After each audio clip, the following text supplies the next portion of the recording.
اچھا جی، اب ہم کچھ ایسے بھی پوائنٹس کو ڈسکس کریں گے، جیسے کہ اب جوتوں پہ تو ہم نے بات کر لی، اب کچھ ننگے پیر جو ہیں اگر ہم فرش پہ چلتے ہیں تو کتنی دیر چلنا چاہیے؟ کیا یہ ہیلدی ہے، صحیح ہے، اچھا ہے؟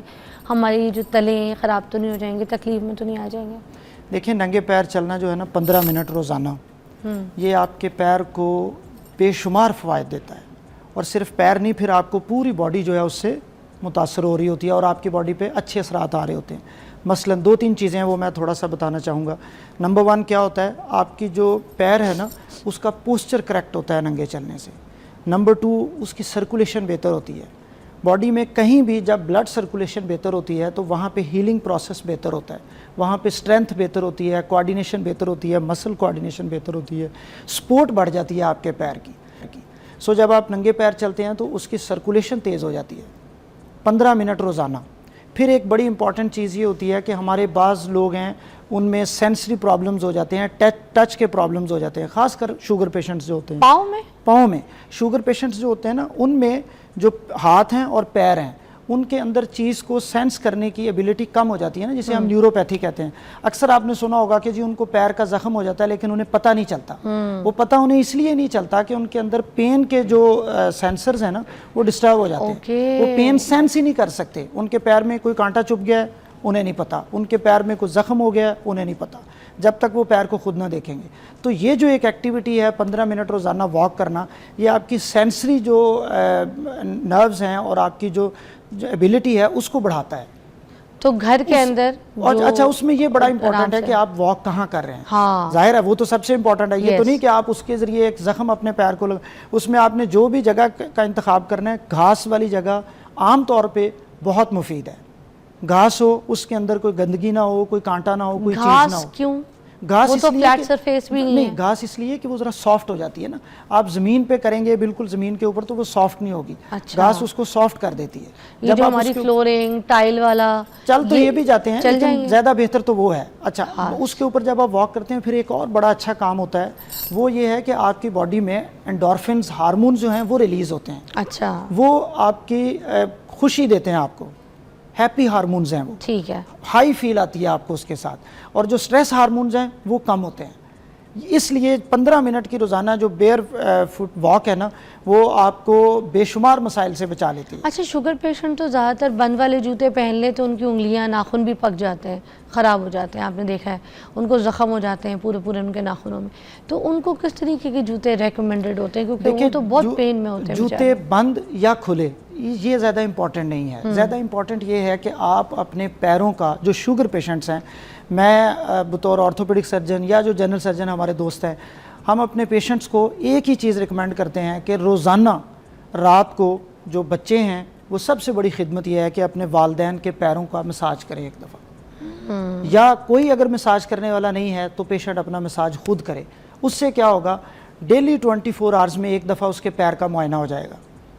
پیر کا جو ایگزامینیشن ہے شوگر پیشنٹ میں وہ بہت امپورٹنٹ ہے۔ بات صحیح ہے، ہم اپنے چہرہ دیکھتے ہیں، یہی پرابلم ہے نا، آپ ہر باڈی پارٹس کو دیکھتے ہیں، پیر کو کوئی نہیں دیکھتا۔ اب آپ کے پیر کے بلکہ ایک بیماری ہوتی ہے اسے شارکوٹ ڈیزیز کہتے ہیں، وہ یہ ہے کہ شوگر پیشنٹ میں پیر کی ہڈیاں جو ہیں وہ ٹوٹ جاتی ہیں اور اسے پتہ ہی نہیں ہوتا بیچارے کو کہ میرے پیر کی ہڈیاں ٹوٹی ہوئی، اس کے اندر چھوٹی اس کے اندر جوائنٹس میں اور بونز میں پرابلم آ جاتا ہے، چھوٹی ہڈیاں ہوتی ہیں نا، تو وہاں سے کیا السر ڈیولپ ہونا شروع ہو جاتے ہیں۔ اچھا، جو سرفیس ہے، یہ ہیل ہے ہمارا انگوٹھا ہے وہ جہاں سے زمین کے اوپر لگ رہا ہے، وہاں السر ڈیولپ ہو جاتے ہیں، پھر جب وہ اگنور ہوتے ہیں تو پھر وہ ایک نہ ختم ہونے والی ڈیزیز کی صورت اختیار کر جاتے ہیں۔ تو so back to the point کیا ہے کہ آپ ڈیلی اس کا مساج کریں ایک دفعہ، ٹھیک ہے، 10 منٹ 15 منٹ، اور اس کے لیے کسی فینسی لوشن کی آپ کو یا کسی کریم کی ضرورت نہیں ہے، گھر میں تیل پڑا ہوتا ہے، آئل جو آپ کا سرسوں کا آئل پڑا ہوا ہے اس سے آپ 10-15 منٹ مساج کریں۔ کیا یہ گرم کر کے اگر تیل کو لگاتے ہیں وہ تو زیادہ بہتر ہوتا ہے، اس سے ہوتا ذرا سرکولیشن بڑھ جاتی ہے نا، وہی بلڈ سرکولیشن،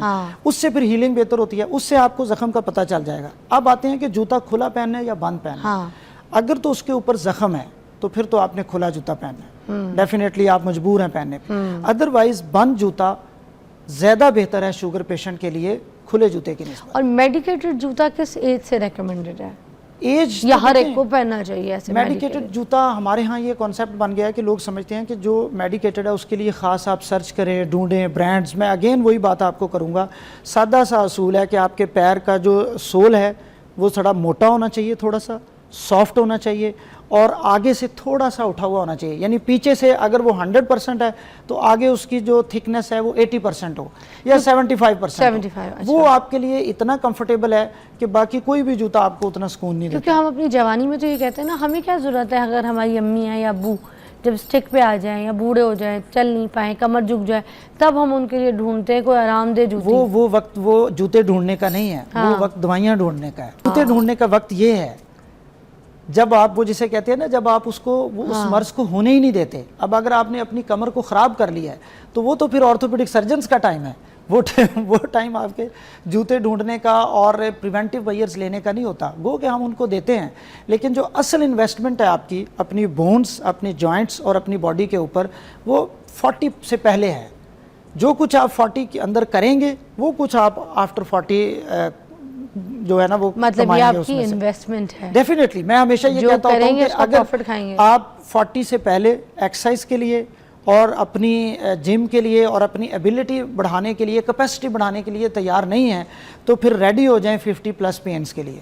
آپ کا وزن اگر بڑھ گیا تو نی پین آپ کے سامنے کھڑی ہے, اس نے ہونا ہی ہونا ہے. اب جو 40 تک آپ بوئیں گے وہی کاٹیں گے, وہی آپ 40 کے بعد کاٹیں گے. ایک بریک لیں گے, اس کے بعد واپس آئیں گے, پوچھیں گے کہ کتنی دیر انسان کو بیٹھنا چاہیے, کتنی دیر انسان کو کھڑا ہونا چاہیے, کتنی دیر چلنا چاہیے. بریک کے بعد ویلکم بیک. اچھا, ہم اب یہ پوچھیں گے کہ کس طریقے سے انسان جو ہے اگر کھڑا ہوتا ہے تو کتنی دیر ہونا چاہیے, اگر بیٹھتا ہے تو کتنی دیر بیٹھنا چاہیے. جیسے اب کچھ ٹریفک وارڈنز ہیں, آپ کو پتہ ہے, کچھ پولیس والے ہیں, کچھ سیلز کے ایسے لوگ ہوتے ہیں جو اپنے کاؤنٹر پہ کھڑے ہوتے ہیں.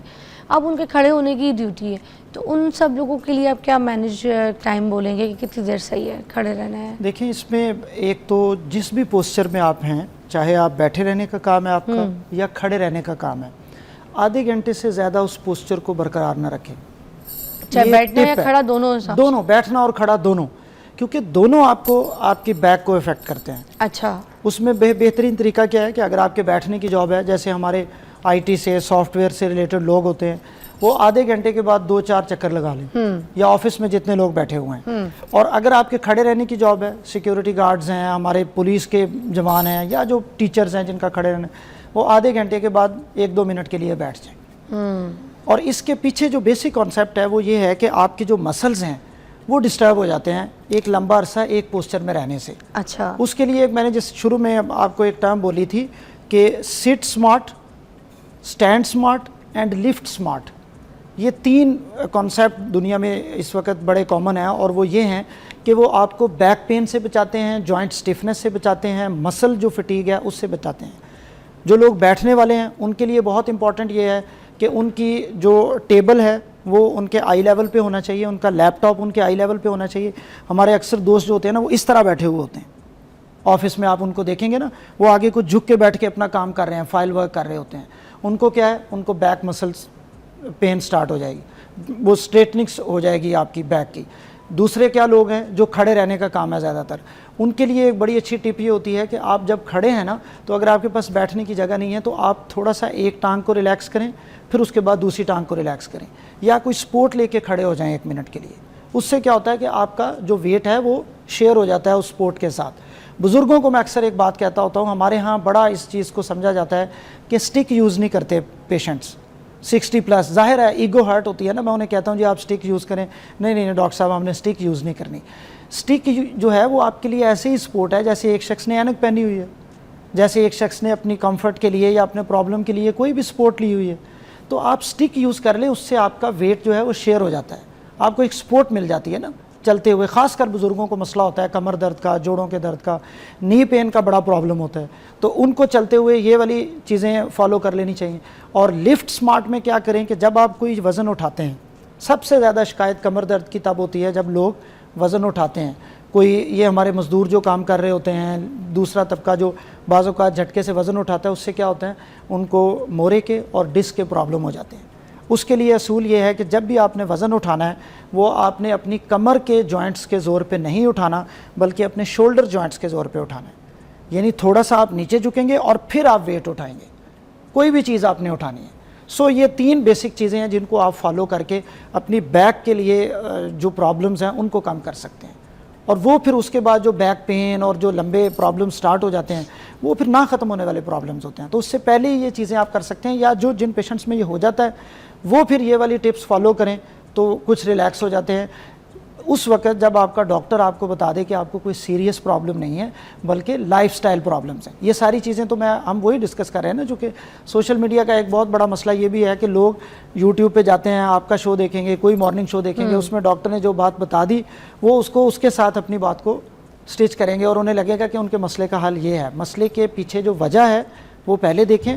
اگر وجوہات یہی ہیں جو ہم ڈسکس کر رہے ہیں, لائف سٹائل کی, ایکٹیویٹی کی, ایکسرسائز نہ ہونے کی, تو پھر یہ چیزیں آپ کے لیے بیسٹ ہیں اور یہ آپ کی سارے باڈی پینس کو جو ہے نا وہ سکون ہو جاتا ہے. لاسٹ میں کچھ کہنا چاہیں گے اسی ٹاپک کے حوالے سے؟ تو ٹائم ہمارا ختم ہو گیا ہے. صرف ایک بات کہنا چاہوں گا, جتنے پیشنٹس آتے ہیں ہم ان کو 2 ہفتے کی 3 ہفتے کی میڈیسنز دے دیتے ہیں, پین کلر اور باقی چیزیں.